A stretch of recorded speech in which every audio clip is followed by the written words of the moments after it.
Para el siguiente circuito vamos a diseñar un circuito de MOSFET, el cual va a ser por división de voltaje. Aquí nos piden dibujar el diagrama, nos piden determinar los valores de la resistencia y dibujar la recta de carga.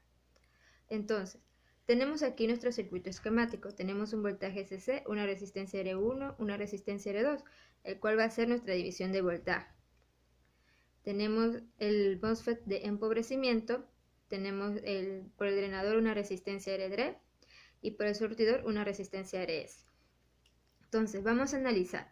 Cuando el voltaje GS es igual a 0 voltios, vamos a tener una corriente de drenador. Esta corriente de drenador va a ser la misma corriente de saturación, que en el problema nos dan que es de igual a 8 miliamperios.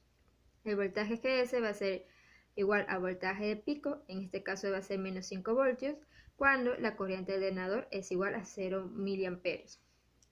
Cuando tengamos nuestro voltaje gate surtidor es igual a voltaje de pico dividido para 2, vamos a tener una corriente de drenador que va a ser la corriente de saturación dividido para 4, el cual tendrá un valor de 25 miliamperios.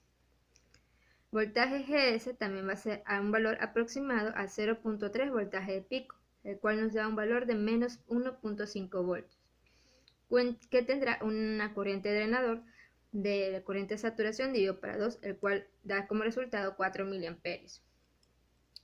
Habiendo ya obtenido estos valores, también vamos a calcular cuando VGS es igual a 1 voltio. Entonces tenemos la corriente de drenador que no sabemos, la corriente de saturación que es 8 miliamperios, 1 menos voltaje gate surtidor que va a ser 1 y voltaje de pico que va a ser menos 5. Esto nos da un valor de corriente de drenador de 9.6 miliamperios. También sabemos que voltaje GS es igual a voltaje gate menos voltaje surtidor. Pero el voltaje GS, en una de las condiciones, vamos a hacer valer que esto va a valer 0. Entonces tenemos que el voltaje G es igual a corriente de drenador por la resistencia RS, que como podemos observar en el gráfico, es nuestro voltaje de esta resistencia. Entonces, despejando, tenemos que el voltaje gate es igual a 8 veces RS. Pero en la gráfica, como podemos observar, el voltaje de gate también es igual al voltaje de Thevenin. En este caso, puse que el voltaje de gate es igual a 8 por 2 kiloohmios y esto me daba un valor de 16 voltios.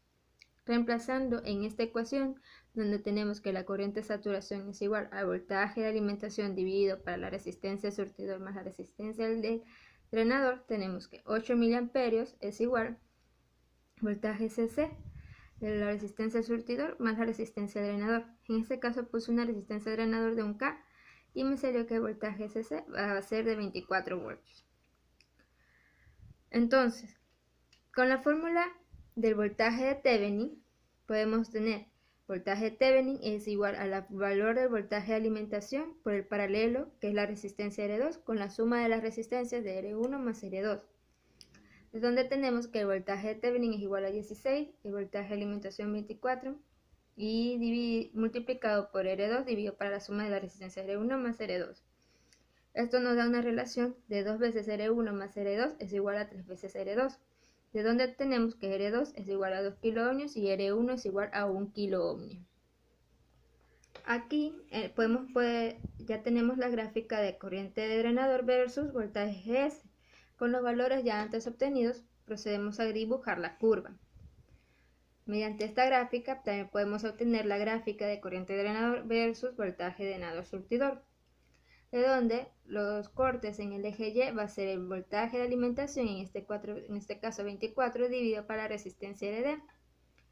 Y el corte en el eje X va a ser también nuestra fuente de alimentación. El punto de operación va a ser la intersección en cualquiera de una de estas de las líneas que nosotros hayamos decidido. Muchas gracias por su atención.